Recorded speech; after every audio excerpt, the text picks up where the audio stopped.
महाराज जी, हमारे जो शरीर में जीवात्मा है वो हमें सही गलत करने का प्रेरित करती है या हमारा मन? पहली बात तो ये अज्ञान की बात है आपकी। हमारी जीवात्मा हमें प्रेरित कर रही है, मतलब दो चीज हो गए इसमें। जीवात्मा एक अलग हो गया और आप अलग हो गए, नहीं हो गए? देखो ना, फिर कुछ प्रश्न करो। महाराज जी, जो शरीर में जीवात्मा है वो हमें सही गलत करने का प्रेरित करती है है ना? या हमारा? जीवात्मा अलग हो गई, हमें अलग हो गए। नहीं, तुम ही हो जीवात्मा, तुम ही हो जीवात्मा, तुम और कोई नहीं। क्यों? कि कोई अंतर है? हाँ, ले सोचा शायद मिस्टेक हो रही हो हमसे।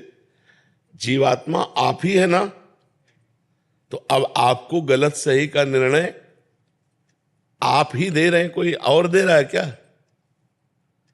अब मानना न मानना ये बुद्धि और मन के अंतर्गत की बात है। तो आप मन बुद्धि नहीं है, आप जीवात्मा है। जब मन बुद्धि कोई गलत चाल चलना चाहता है तो अंदर से प्रेरणा होती गलत है, पर आप अपने स्वरूप को न जानकर मन बुद्धि में तन्मय होने के कारण आप मन बुद्धि की बात मान लेते हैं, अपनी बात आप नहीं मानते। अपनी बात को ठुकराकर दूसरे की बात मान लेते हैं, मन बुद्धि की।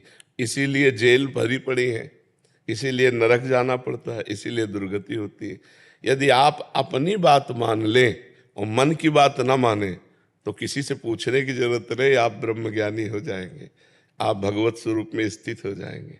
समझ पा रहे आप? लेकिन हम अपनी बात को ठुकरा देते। बोले यार अंदर से आया था हमारे कि नहीं करना है, पर हमने कर दिया।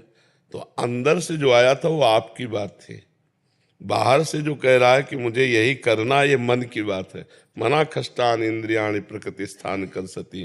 मन 5 ज्ञानेंद्रियों के साथ प्रकृति जन्य भोगों में जा रहा है, वो अंतरात्मा उसे मना करती है। परमात्मा आनंद की प्राप्ति के लिए हमारा मानव जीवन हुआ है। हम भोगानंद में मस्त हो रहे हैं। भोगानंद से हटे तो हमारा स्वरूप ही आनंद में, हमारा स्वरूप ही आनंद में, कोई और आनंद कहीं से आना थोड़ी है। जो आनंद सिंधु सुख राशि हमारा अंशी है, वही हमारा सुख राशि स्वरूप। चेतन अमल सहज सुख राशि, ईश्वर अंश जीव अविनाशी। समझ पा रहे हो? तो हम अपनी बात समझें, वो हमारी बात। जीवात्मा कौन है? हम ही तो हैं। हम अपनी बात ठुकरा कर मन की बात मान लेते हैं तो मनमानी हो जाता है, और मनमानी में दंड है। अगर हम आत्मा की बात माने, गुरु की बात माने, शास्त्र की बात माने तो हमारा कल्याण हो जाए।